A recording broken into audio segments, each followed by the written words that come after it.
Welcome to Computer Science 110, Introduction to Computing and Cyber Operations. Just kidding. We can't continue on like that. I'm Captain Kiekhaefer. I'm Lieutenant Timmins. And we're going to talk all about information security. This is the start of the cyber operations block of Computer Science 110. And we're going to talk to you all about everything that goes into what we do every day. Yeah, basically we're going to teach you guys how to hack. That's what it comes down to. So let's get started. So first, let's go over some of the objectives. We're going to define information security. We're going to define the concept of risk, talking about threats and vulnerabilities. And whenever we talk about risks and vulnerabilities, there's a construct that we use called the CIA Triad, or the Confidentiality, Integrity, and Availability Triad. So we want you to be able to talk through each one of these issues, why they're important, and how each one of those is a trade-off. And then we're actually going to define some threats. We're going to talk about some other interesting technology like checksums and hashes.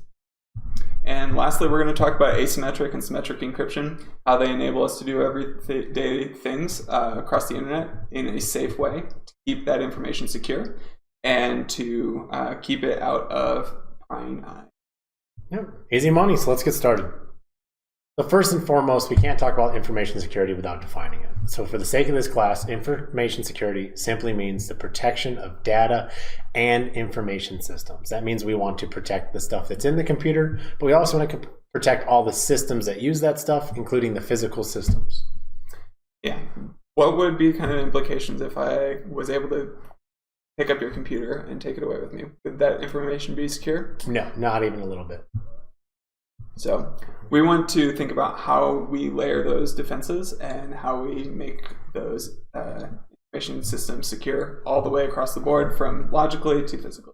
Absolutely. And physical is one of the ones that a lot of people forget about, yeah, but it's actually probably the most important part of cybersecurity. Let's see what else.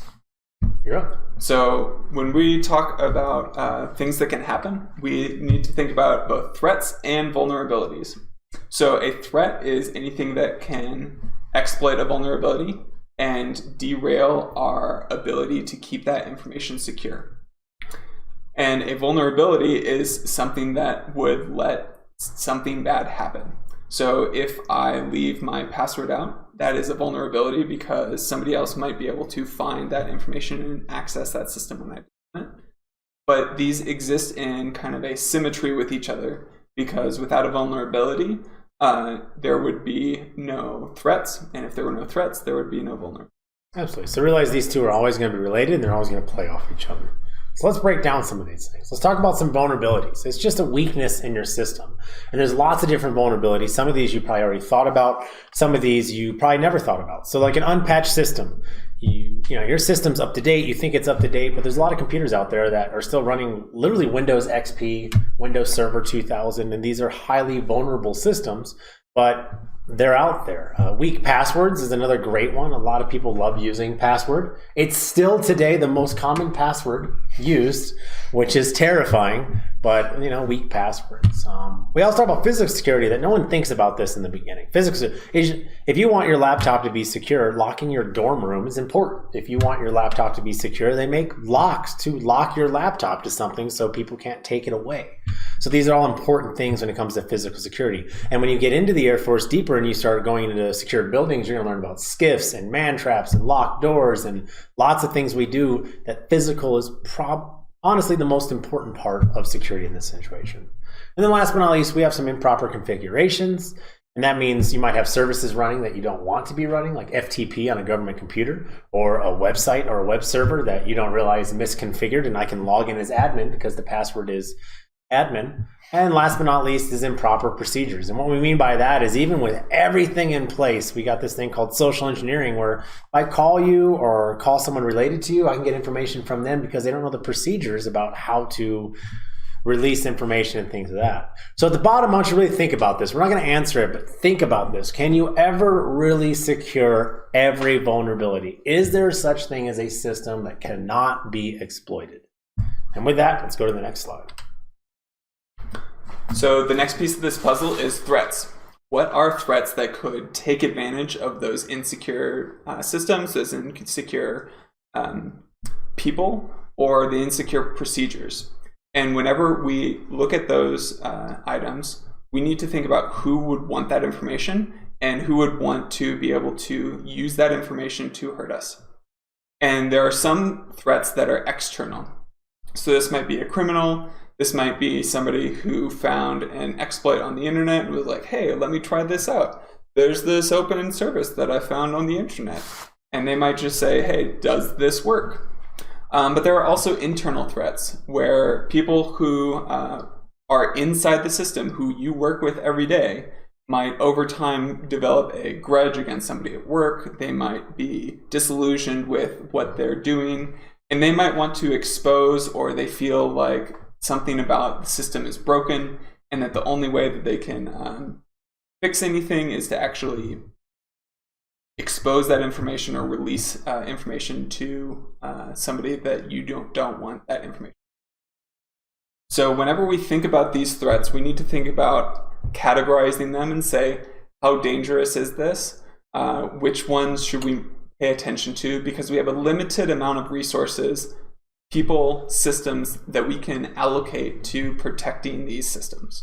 Yep, and that bottom question is very important because on the news, all you hear about is external threats. We hear about nation states hacking and these companies that are hacking each other and all these other issues. But in the true world of cybersecurity, the number one issue is untrained users and insider threats, but they don't get to the news. No one talks about that individual who works for Twitter that got tricked into giving out your passwords and the admin stuff. All we ever hear about is these, and the movies are the same way. You know, it's looking like Swordfish and all those great movies. It's always about the hacker that's going to break into the system. But in real life, it's the untrained user. It's the bad procedures. Those are the things that get taken advantage of most often. So when we talk about risk, and let me get myself out of the way of this one. When we talk about risk, like Captain K just mentioned, is we can't protect everything all the time. So we have to categorize it, and that's where we use risk in a risk matrix. And this is a great example of a very simple risk matrix. I have two factors I need to figure out. What is the likelihood of this happening? And also, what's the impact? And as you can see, I have this nice gradient across everything. And the reason for that is, if the likelihood is imminent, but there's almost no impact, do I really care about it? And you can see on the top left, I don't. It's a low threat. But if something can happen occasionally, but its impact would be critical, now that's going to be a much higher threat because it's threatening my systems. And we use this matrix, almost identical in the Air Force, in almost every corporation, to figure out, just because it can happen, do I need to put all my money and resources towards it? Or even if it might be rare, it could take out my entire company and destroy the military as I know it. Those things are part of this matrix. Ooh, CIA Triad. So this is our framework for how we are going to evaluate these risk decisions and how we're able to think about what different systems are able to be protected and how we can protect them. So the reason it's a triangle is because each one of the sides depends on the other. And we will exist, information exists somewhere close or far to any one of these three items. But if you imagine a point within this triangle, we can only be close to two items at any given time. So if we want to keep things super confidential, if we don't want anybody to know about them, and we want those things to be not changed, the best way would be to bury it in the earth, like 20 feet down, in a solid bunker of concrete that had zero access to it. And if we did so, we would be on the super far bottom left side with integrity and confidentiality. However, we would not be able to use that information in any way, shape, or form.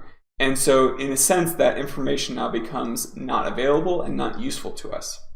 So whenever we talk about these things, we're always talking about trade-offs. So if we want data to be more available, we might have a risk or run the risk of it being less confidential or have a greater chance that its integrity might be compromised. And you think about information in this way, any piece of information that you have exists in this triangle. So maybe do that as an exercise in your head. Like the nuclear launch codes, where's that going to show up in this triangle versus your email account and things of that nature? All right, so confidentiality, threats, and controls. Let's talk about things. Confidentiality, that just means keeping your secret secret. It means only you know it, or only whoever's supposed to know it. And let's talk about some threats. We're not going to get deep into this because further lessons are going to talk about this.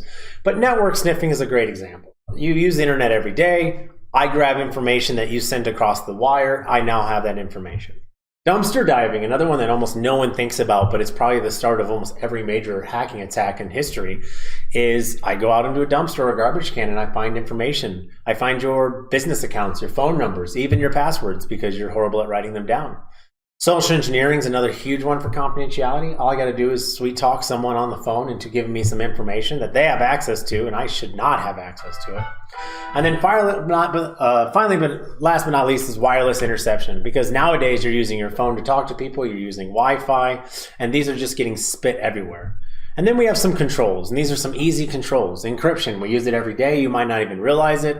We do shredding and destroying. It prevents dumpster diving. Training will stop social engineering, or at least reduce it. And last but not least, access controls. Wireless inception is a great example of that. I can make my building a giant Faraday cage, and wireless signals can't get in or out. So that's confidential in a nutshell. So when we're talking about messages, when I pass a message to even a friend, I want to make sure that they got my message and that it still says what I wrote. So if I tell my friend about a birthday party and I tell them what time it is, I don't want that time magically to change from the time that it leaves me to the times it gets to my friend. So when we talk about integrity, we talk about, does the information stay the same all the time? And some of the threats to integrity, just general interference. So if we're talking about wireless signals, this can even come down to the physics of how wireless signals are transmitted. Some of that information might get lost in the time that it takes to move from my device to where it's going. But this might also be somebody who's in the middle who intercepts it and changes it. So if you think about a piece of paper, if somebody were to intercept that piece of paper, they could erase it and change that item. And lastly, spoofing is an attack on integrity, because all of a sudden the messages which somebody else thought were coming from me aren't actually coming from me. Somebody else is writing as me. So when we talk about controls or ways to mitigate these threats, we can think about shielding or hashing. And hashing is just a fancy mathematical way to ensure that data is the same when I wrote it down to when somebody else read it.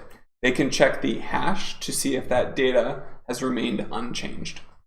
And this is where digital signatures come in, and we'll talk more about symmetric and asymmetric encryption. But it's a way of saying that items that came from me and nobody else. And these are ways that we can mathematically incorporate information sending to make sure that the message remains unchanged from its inception to its reading. Awesome.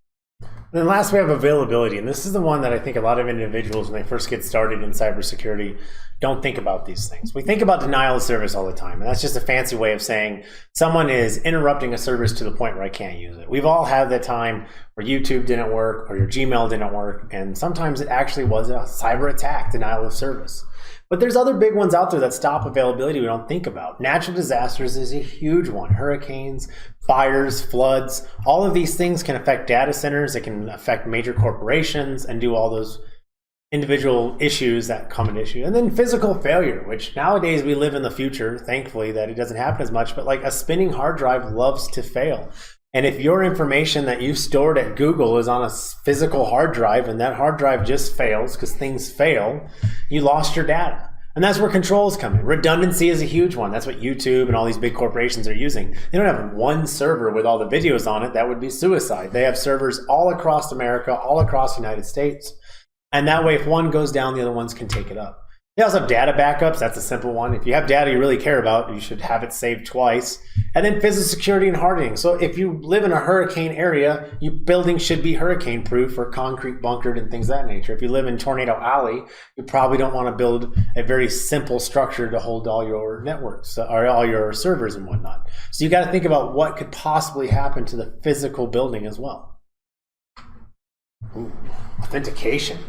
So authentication is something of a control when we think about integrity. Also, how we think about confidentiality. So one of the things that when we want to control who gets in, people have to be able to prove they are who they are. So if I'm talking to my friend, most of the time I know who my friends are, especially if I'm in person. If I didn't, I would be kind of a weird person, but such is life. But when we think about authenticating or proving we are who we are, we can think about three different things. We can talk about things that we have, things that you are, or things that you know. So things that you have, we hand out CACs to everybody in the military, and when you drive up to the base, they ask you for your CAC to show that you are actually, in fact, in the military. We also talk about things that you are, or what you are, and this is your iris scans, your facial imprint, your gait, your fingerprints. And all of these are things that are intrinsic to you as a person that we can record and later check to make sure that you are who you say you are. And lastly, things that you know. So this is passwords or a PIN number. And these are things that you have to remember and that we only tell a specific number of people. So yourself and maybe like somebody who's the security manager might originally know the PIN or the password. And then you have to recall that information later to prove that you are who you are. And we can layer these in, we can combine them together. So this is what we talk about when we talk about multi-factor authentication, is we talk about multiple things of these adding together to improve our accuracy of saying you are who you are. Yep. And you're going to experience this a lot in the Air Force. There's going to be times that you only need to know password, and there's going to be times you're going to have all three of these things. So just realize, depending on how secure you want the data, the more items that we're going to stack on top of each other. So now we're going to get into a really cool subject, cryptography. We're only going to touch on a little bit, but it's really cool. So cryptography is just the study of securing information. So even if an unauthorized party gains access, they still don't know what it means. Think back to World War II when we used the Enigma machine. So we were getting all these messages, but we couldn't read them because they were encrypted. And even now in the cyber age, your emails, your websites, all that stuff is encrypted. And by saying encrypting, we just means concealing information. And decrypting is then returning it from that encrypted information back to decrypted. Because think about it, encrypting is very easy if I don't have to decrypt it. I can make any message mumbled up, but making it readable again, that's where the mathematical secrets come in, and we're going to talk about some of those. So that being said, let's talk about symmetric encryption. So this is what we talk about when we have a single key that is able to take it from unreadable or readable to unreadable and then convert it back. So we have one key that will do both operations. Yep, a great example, if you go up into the ComSci department, you'll see the Enigma machine there, and it'll describe it to you. But basically, the exact same thing that encrypted the message was the exact same thing that decrypted the message. And that was a great example of symmetric encryption. You want to explain this one? This is just a visual representation. So we have our readable message on the right. We have our gobbledygook in the middle. And then we have our unencrypted message on the far left. And when we do that, we use the exact same key to both encrypt and decrypt. Mm-hmm. All right. So asymmetric encryption, this is where it gets a little more complicated, and we're not going to get deep into it today, but we'll talk about it more. There's actually a class on this as well at USAFA. Cryptography. So if you want to take cryptography, I highly recommend it. It's a very cool. This is now where I have two keys, and it's not as complicated as you think. I have a key, and then there's a second key. We normally call these the public and private key for very good reason. My private key is mine. It's my secret. I hold it close to me. It's actually what's stored on your CAC. That's the private key. But the public key I can share with anyone. And that's the beauty of this system, is if you encrypt a message with my public key, because you have my public key, only I can decrypt it. So you can send me secret messages. And vice versa. If I send you a message encrypted with my private key, you can unencrypt it with my public key. And I know that only you could have possibly sent that message because you're the only one that could have encrypted it in a way that I can decrypt with his public key. So just realize there's two separate keys, and we can use both keys in different ways for different situations, such as signatures and encryption. So let's move to the next one. And there's another picture. It's identical to the last picture. Just realize now I have 2 different keys. But realize this works both directions. If I encrypt it with my public key, only my secret key can decrypt it. But vice versa works as well. I can actually encrypt with my private key, and then you can decrypt it with the public key. Doesn't matter which way it goes. The only difference is my private key is the one that I keep personal and private. That's the only difference. So, this is all yours. This is yours. So when we think about a lot of these security measures, we like to think of the kind of sci-fi, like cool way of doing things. But ultimately, every company or every system is subject to the rubber hose or wrench attack. How many people are going to be able to withstand somebody beating them with a wrench and asking for the information? And in reality, like, it's very possible for one link in this chain to be broken by something that is very easy and cheap to break. Which is usually you. Yeah. It's a human element. It's always the one that breaks first. So let's talk about the differences here, because you're probably thinking to yourself, why would I use symmetric versus asymmetric? And here's some pros and cons, and I really want you to study these. Here's some big ones. Symmetric is very fast. It works great. It's a very simple mathematical formula. And I only have 1 key to manage, which seems like a great idea. It seems like it's a great idea, but then you haven't thought about the weird problem yet, is how do I get my secret key over to him without someone grabbing it? And it gets kind of weird fast. Think about if you were in class and you wanted to share a secret message with your friend. Your friend already had to know how to decrypt that secret message. I couldn't send him instructions to decrypt it because that would break everything. And that's what we're talking about. Key distribution is a pain. So if you live next to the guy, you can walk over there and tell him. But if I want to send something private to Europe, how am I going to get my key to Europe privately? I can't use symmetric encryption because that's the problem. And I would need to send another key to decrypt the encrypted key, and we get into turtles all the way down. And also we got to use tons of keys, because I can't give everyone the same key, because if one person decides that they're going to be a commie and give up my password or give up my key, then all of my keys are now been completely broken because there's only 1 key. That's where you get asymmetric. Asymmetric, like, yeah, that's the answer to everything. It's easy. I can give them my public key. I'll keep my private key. Nothing can go wrong, except for mathematically, it's a very complicated process. So if you want to encrypt things, it's a very slow process. So if you want to encrypt a 12-letter password, that's pretty easy. But your 4K YouTube video, you're not going to be using asymmetric encryption because your internet just can't handle it. And these two will start working together, and we'll talk about that more in further lessons.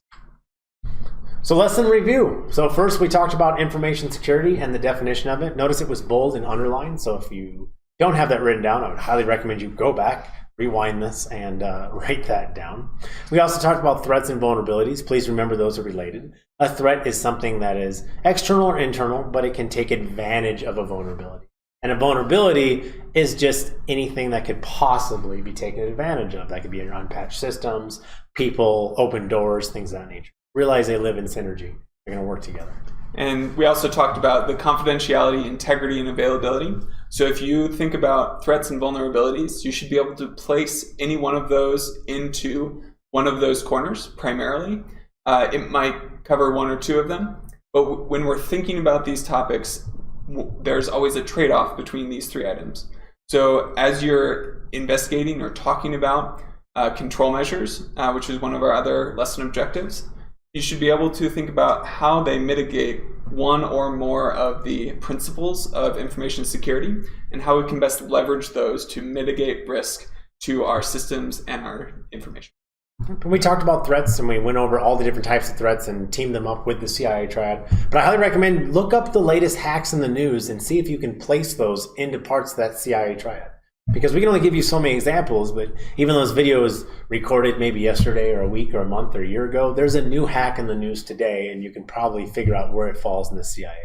And last, we talked about control measures to mitigate those threats. So same thing, when you look at that hack and you say, oh, that's definitely an integrity issue, think about how could you prevent that hack in the future? And you're going to be very surprised that a lot of these very big hacks are easily preventable. It's just people making mistakes. So patching systems, updating passwords, or firing the person who's made the same mistake 25 times in a row.